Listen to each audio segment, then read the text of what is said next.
A hilltop in central Thailand is attracting UFO seekers who believe extraterrestrials hover above a huge Buddha statue, send telepathic communiques, walk across nearby sugarcane fields and use a crocodile-infested lake as a portal from their planets, Pluto and Loku. Though it may sound like science fiction, a small group of individuals claims messages from aliens arriving and spaceships include plenty of traditional religious teachings too, leading them to believe they are actually Buddhist. It's all happening 3 hours by road or rail north from Bangkok in Nakhon Sawan, which translates to City of Heaven. Without all the UFO hype, it's just a laid-back small town. But followers believe that if you meditate on Kala Hill, outside of Nakhon Sawan, you could hear the talkative silver creatures as voices in your head, speaking whatever language your thoughts usually chatter. They do offer a disclaimer, saying there is no guarantee you will see UFOs or aliens, which are described as unpredictable, speaking or appearing spontaneously and disappearing after a few hours.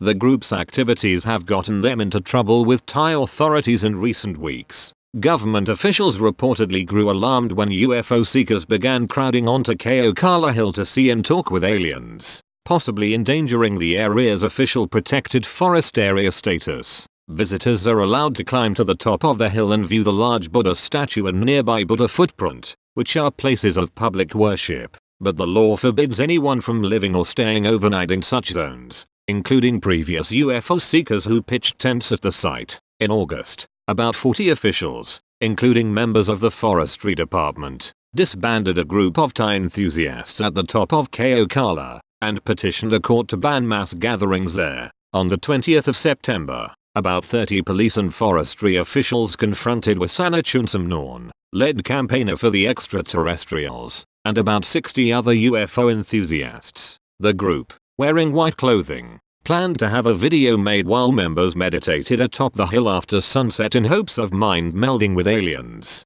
Wasana tells CNN Travel. Not wanting to be arrested, the UFO followers regrouped at the bottom of the hill on private property, meditated for a few hours and departed, she says. As for the origins of the hill's supposed attractiveness to extraterrestrials, believers say it all began in 1997, when retired Sergeant Major Chunsamnorn, deep in Buddhist meditation at home, received mental messages from what he insisted were aliens. He told his family. They scoffed. "I asked my father to tell the aliens to show themselves," says Wasana, his daughter. "The next day, the aliens sent energy to spin my brother and brother-in-law." She says the two men were yanked up from the living room sofa and spun simultaneously, like whirling dervishes, out of the house and into the yard. "I felt like my legs and my arms had to spin," adds Wasana's brother-in-law Gerard Repeth. "I could not control myself for 4 or 5 minutes. I didn't feel afraid. We both spun outside, through an upstairs window." Wasana's sister-in-law says she saw UFO. It was about 10 or 15 meters long, at treetop level, adds Wasana. Asked to reenact his spinning, Gerard whirls slowly around the living room with his arms out, but soon falls down and stays on the floor, looking dazed. "I feel dizzy, but when the UFO spun me, I didn't feel dizzy at all." Wasana, who quit her job as a nurse to champion the extraterrestrial, says her father continued to receive telepathic messages over the years. "Before my father died, in 2000, he taught us how to communicate with the aliens," she adds. Today, she says more than 100 other Thais have this ability after practicing with her. Followers post updates and photos at the family's linked UFO Kala Facebook group and elsewhere, some insisting they too have seen aliens and spaceships in the area. Most alien encounters are reported near the family's home, on the outskirts of Nakhon Sawan at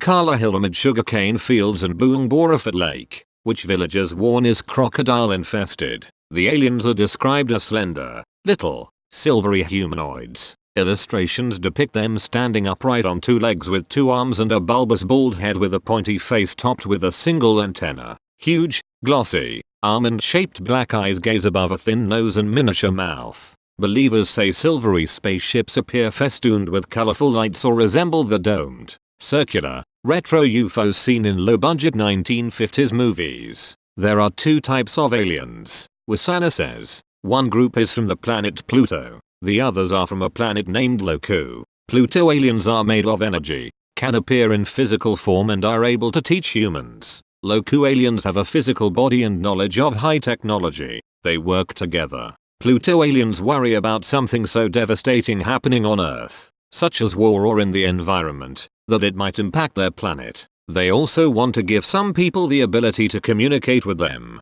So if humans destroy everything in a nuclear war, the aliens will be able to help survivors rebuild human civilization. The planet Loku is in the Milky Way, but they didn't tell us where. The aliens' purported choice of Keokala is unusual because it is the smallest among a cluster of loftier hills. Meditators say they are thankful they don't have to climb very high to reach the top. Up there, a larger-than-life statue portrays Buddha protected by a mythical seven-headed Naga snake, which has topped the hill for many years and was not associated with any UFOs before the family's tales. A 360-degree view from the hill includes flat sugarcane fields below, where Wasana and other believers say they have seen aliens disembark a UFO, walk around and then vanish in an atomized puff. I've lived 10,000 years, Pluto's alien leader revealed in communiques purportedly channeled through Wasana during 1998 and 1999. How long does it take for me to travel from Pluto to here? I travel through dimensions. It's advanced physics. I travel with my mind. Wasana says Pluto's alien leader also told her that Buddha was the greatest human mind, and never spoke to humans about paying attention to extraterrestrials, or about trying to communicate with them, but did tell followers to embrace the cosmic laws. Mind-melding communiques from Pluto to Wasana include lots of advice about karma, reincarnation, greed, fear and other Buddhist concerns, she says, as well as the altruistic thought bubble that you shouldn't worry about Earth's apocalypse from nuclear war, climate change, mutant diseases or other catastrophes. Technologically superior, benevolent aliens promise to take care of selected survivors. That's good news in this Southeast Asian country where 95% of the population is Buddhist. It may also give followers legal and social protection if their UFO group gets too popular. Thai authorities and society frown on anything they perceive as a cult that veers too far from traditional religious beliefs and becomes influential. Buddhism is open to the possibility of extraterrestrials, ghosts, spirits and other non-human life, but warns against being sucked into an invisible cul-de-sac of absurd illusions. When asked about Thais seeing UFOs and communicating with aliens, Buddhist scholar Viranat Rajanaprapa, who has a PhD in philosophy and religion from St. John's University in Bangkok, tells CNN Travel, "We don't need to know if it is real or not, if it's a fake story or it's reality. Buddha taught us that maybe the one who says that he thinks he can directly speak with the alien, or he believes he hears them, but it is not useful. It doesn't matter if he hears the alien or not. It does not help us for experiencing nirvana," says Viranat. "We do not say if it is right or wrong if the human can speak to the alien, but please listen carefully. Most of the situations are only illusion." Nevertheless, Bangkok-based Ploy Buranatari has been visiting Keokala for 9 years and says she's seen aliens and UFOs there several times. Asked what she would like to say to the aliens, says, "I would like ask for a relocation to their planet." Sukwasamakpram, 32, visited Keokala more than 10 times during the past year. "I want the aliens to send me the power to make me brave," she says.